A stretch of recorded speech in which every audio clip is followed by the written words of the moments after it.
A long time ago, in a world much like ours, there lived a man who lived an average life. But one day, the sky tore open and something crept through.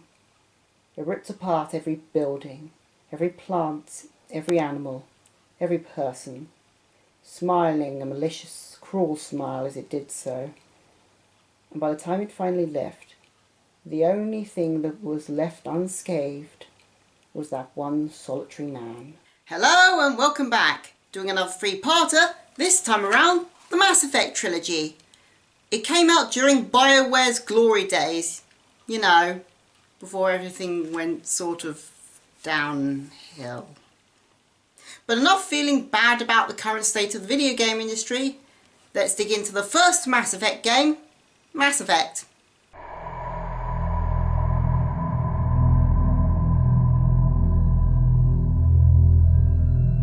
The story takes place during the 22nd century, where humanity's only recently come onto the galactic scene, and most of the other alien races regard them with condescending dismissal. You play as Commander Shepard, a character with a customizable appearance, backstory and set of skills, aboard an Earth ship called the Normandy. You are given orders to lend aid to an excavation alongside a couple of other crew members and a Turian by the name of Nihilus. Nihilus is a Spectre, a special government agent who is above the law, who has been sent to investigate the attack on the excavation by a group of sentient robots called the Geth, and he's bringing you along to see if you are a good candidate for the Spectres. Nihilus is a Spectre, a special government agent who is above the law, who has been sent to investigate the attack on the excavation by a group of sentient robots called the Geth, and he's bringing you along to see if you are a good candidate for the Spectres. After landing on the planet and losing one of your teammates almost immediately, you team up with one of the survivors by the name of Ashley and find out that the thing that was being excavated was an ancient artifact for an ancient alien race called the Protheans. Later on, you find that Nihilus has been killed by a fellow Prothean and member of the Spectres named Saren, who is the one in charge of the Geth and has managed to convince them to work for him. After you and your team managed to defuse some bombs that were planted by the Geth to destroy the artifact decides to hit Commander Shepard with a beam, showing him visions of giant ancient robots destroying mankind. After that, Shepard and crew decide to head over to the galaxy's capital, a giant space station called the Citadel. There, Shepard and a representative of Earth try to convince the Council to prosecute Saren. However, the Council refuse to charge him until they find some proper evidence. So Shepard heads off in search for evidence, and along the way he teams up with a Turian guard by the name of Garrett, a Krogan mercenary by the name of Rex, and a Quarian by the name of Tally. Eventually you come across the evidence you're looking for in the form of a recording of Saren talking about how he's controlling the Geth. He's working alongside an Asari matriarch, and they're both working for a giant ancient alien machine called the Reapers. Whilst the Council does accept this recording as sufficient evidence against Saren, they laugh off the existence of the Reapers as nothing more than an old myth. From this point on, you have the option of 4 worlds to travel to in search of Saren, and you can do them in any order you choose. You can either find and rescue the daughter of that matriarch called Liara from a Prothean ruin. You can track down the matriarch to a laboratory on an icy world, find out that she's under the mind control of the Reapers, and then kill her. You can head to one of Earth's colonies, where you fight off not just the Geth, but the colonists who have been taken under the control of a giant plant thing. And a tropical world where, after having a brief conversation with Rex, you sneak into Saren's base, plant a few bombs, have a brief conversation with the Reaper behind all this by the name of Sovereign, make a tough decision of which of 2 members of your party you want to save, and have a brief confrontation with Saren. After doing all this, you find out that Saren's after something called the Conduit. You've figured out where it is, and therefore where Saren is heading. However, the Council thinks that going after Saren is just too dangerous, So instead they order their entire fleet to defend the citadel and impound the Normandy so Shepard can't go after Seren himself. However, Shepard managed to get someone to help him get his ship unimpounded and then just heads off after Seren. After arriving on the planet, you bump into an old Prothean AI that reveals that the Protheans were destroyed by the Reapers, that the Reapers over millions of years have returned to this galaxy, destroyed all the civilizations and then left for reasons unknown. That the Reapers do this by using the Citadel as a giant portal in and out of the galaxy, and that the Conduit is a smaller portal that is essentially used as a backdoor onto the Citadel, which Seren and his Geth troops have just used. So you follow Seren through the portal onto the Citadel. You give the fleet orders of whether to destroy Sovereign with all their firepower or rescue the Council who have repeatedly ignored and brushed off your warnings. Tough decision there. You have a final confrontation with Seren where you either kill him or convince him that he's been under the control of the Reapers this entire time, and on realising that he kills himself. However, Sovereign decides to resurrect Seren's corpse for a final battle.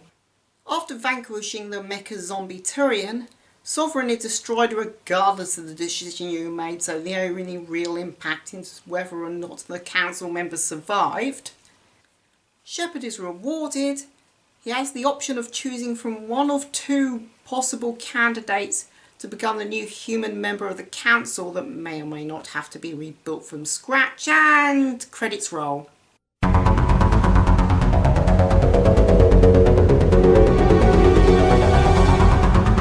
The game is a weird amalgamation of RPG and third-person shooter.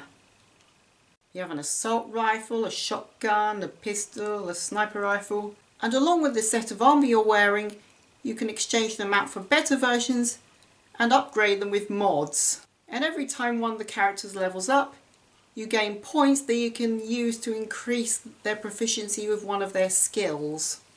Despite the third-person shooter being this game's main form of combat, the shooting itself feels a bit janky and antiquated in places.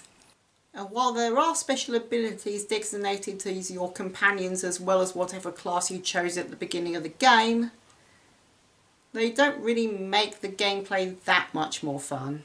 Strangely, a majority of the game's focus is put on the dialogue, with multiple ways to resolve a conversation, to learn from characters about the lore of their world or their personal history, and to go throughout the game whilst being as much of a dick or a saint as you wish to be. You can also talk to your companions to become closer with them. Or very close with some of them, if you know what I mean. Know what I mean, know what I mean, nudge, nudge, know what I mean, say no more. However, there is one aspect of the game that does need a mention. Everyone's least favourite vehicle in the whole galaxy, the Mako. This infamous piece of shit has the ability to go up almost vertical inclines, yet as soon as it hits a small bump it can cause the whole vehicle to go flying. Its controls are weird and its physics are janky, and its aim with its turret is about as good as a stormtrooper's. Whilst most people absolutely hate this thing, I just find it so bad and weird that it's kind of funny.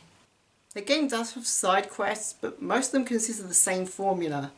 You receive a message, head to the planet you need to go to, drive to the required locations in the Mako, and shoot up all the baddies in the building and job done.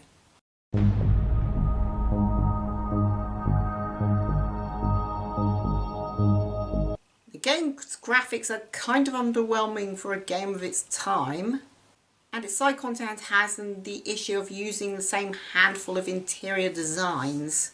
The game's soundtrack, on the other hand, is extremely well made, atmospheric, and some of the tracks are even iconic. Isn't that right, Music Meister? Oh, that's right, he's doing something else. Well, this is awkward.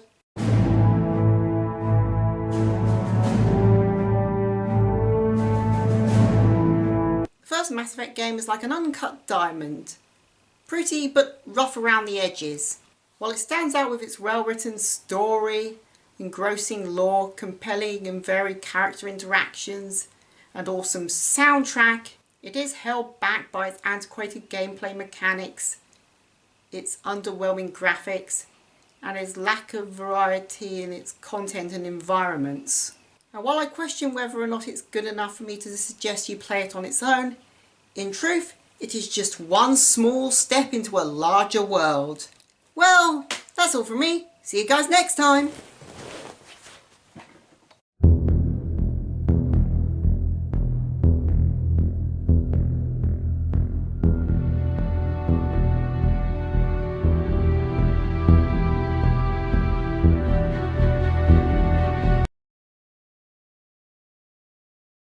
Do you like me to close that door? Yeah. Because I can hear the... Might as well start from the top in case. Well, you don't have to start from the top. I'm just I thinking will. you might make it a little bit less... So every time it clanks on something, you hear it. There you go, try that. Okay? Came out with by Blur. I didn't know Blur did it. Start that again, darling. Aboard a ship from the a Krogan mercenary by the name of Wax Wacky Womp. From this point on, Shepard and his crew have the option to travel to four. That's not. Reapers were the ones that destroyed the Prothean civil.